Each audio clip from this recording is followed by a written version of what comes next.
Fue la primera visita de un presidente estadounidense a China en casi una década.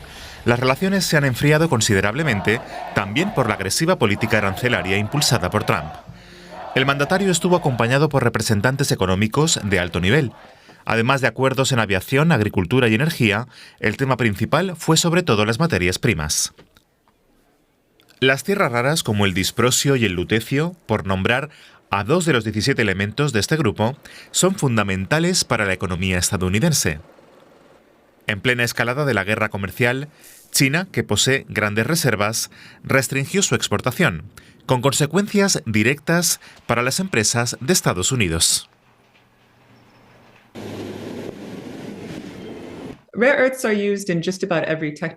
Las tierras raras se utilizan en prácticamente todas las aplicaciones tecnológicas imaginables: teléfonos móviles, tecnología médica y militar, generación de energía o refinación de petróleo. Estos elementos desempeñan un papel clave en casi todas esas industrias. Trump viajó, entre otros, con el director ejecutivo de Tesla, Elon Musk, el jefe de Apple, Tim Cook, y el director ejecutivo de Nvidia, Jensen Huang.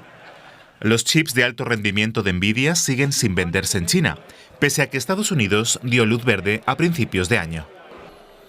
Washington aspira a que China compre más soya estadounidense. Los agricultores de Estados Unidos dependen en gran medida del mercado chino. Pero Pekín compra cada vez más soya a Brasil y utiliza esa situación como herramienta de presión para obtener nuevas flexibilizaciones en las exportaciones estadounidenses de alta tecnología.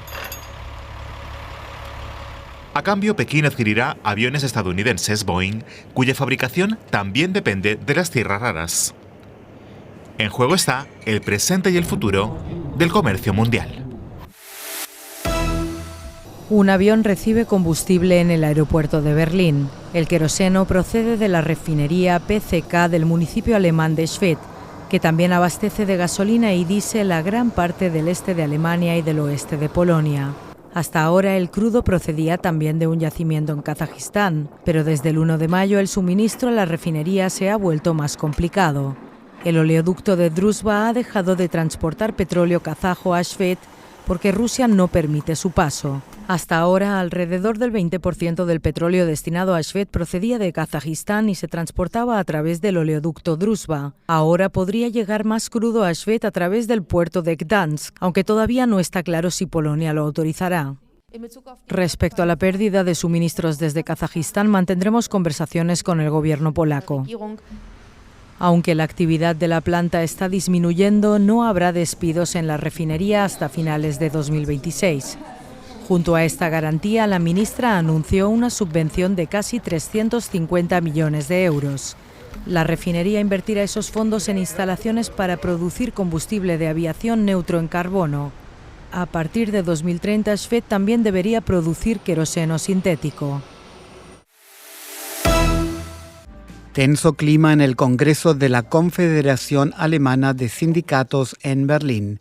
El canciller federal Friedrich Merz generó en los últimos meses un gran descontento entre los trabajadores por sus críticas a la actitud respecto al trabajo en Alemania. Ahora afirmó ante los delegados que no se puede seguir como durante los últimos 20 años. Simplemente no hemos logrado modernizar nuestro país y eso ahora nos pasa factura ante las grandes olas de transformación. Me refiero en concreto al cambio demográfico y a la digitalización. Alemania tiene que despertar y actuar. Debe abordar los problemas estructurales que llevamos años posponiendo y que por eso se han ido agravando. Merz califica como urgentes la reforma del sistema de salud y de las pensiones.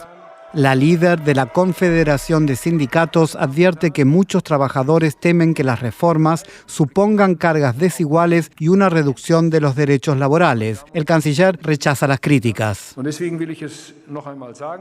Por eso, lo repito una vez más, estos proyectos de reforma no son una amenaza, sino una gran oportunidad, una enorme oportunidad, señoras y señores. Pero su llamado a impulsar reformas no cae bien en este foro. Ahora la coalición gobernante tendrá que recomponerse y buscar fórmulas para sacar a Alemania del bloqueo de reformas y de la falta de crecimiento económico. La situación económica en Alemania no mejora.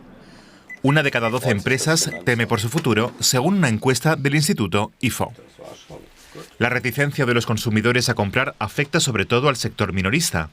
Y es que en todos los sectores las empresas se ven afectadas por la falta de pedidos y la débil demanda, el aumento de los costes operativos y energéticos, así como por una burocracia cada vez mayor. Muchas empresas informan de problemas de liquidez porque sus clientes ahorran o se declaran insolventes. La Unión Europea intensifica su presión sobre las plataformas de redes sociales. La presidenta de la Comisión, Ursula von der Leyen, anunció normas más estrictas para la protección de niños y jóvenes. Durante la Cumbre Europea sobre Inteligencia Artificial e Infancia celebrada en Copenhague, afirmó que la UE tiene especialmente en el punto de mira a TikTok debido a su diseño adictivo. La Comisión también ha iniciado un procedimiento contra X por la generación de imágenes sexualmente explícitas mediante la herramienta de IA Grok. En Argentina, profesores y estudiantes protestaron contra la política de recortes del gobierno de Javier Milei. Los manifestantes exigieron que se respete la ley de financiación de la educación superior, que ajusta el gasto público al índice de precios al consumo. Según los sindicatos de docentes, los salarios se han desplomado hasta un 40% y cientos de profesores han renunciado. Argentina está experimentando una caída de los ingresos fiscales, un descenso del gasto en consumo y una economía en recesión. Los centros de datos y el entrenamiento de la inteligencia artificial amenazan la seguridad del suministro eléctrico. Así lo advirtió la organización norteamericana responsable de la seguridad de la red, que supervisa las redes eléctricas de Estados Unidos, Canadá y México. El entrenamiento de la IA provoca fluctuaciones significativas en la red que podrían derivar en apagones. También la minería de monedas digitales y los centros de datos tradicionales ejercen presión sobre las redes. La organización ha declarado el nivel de alerta 3, el más alto existente.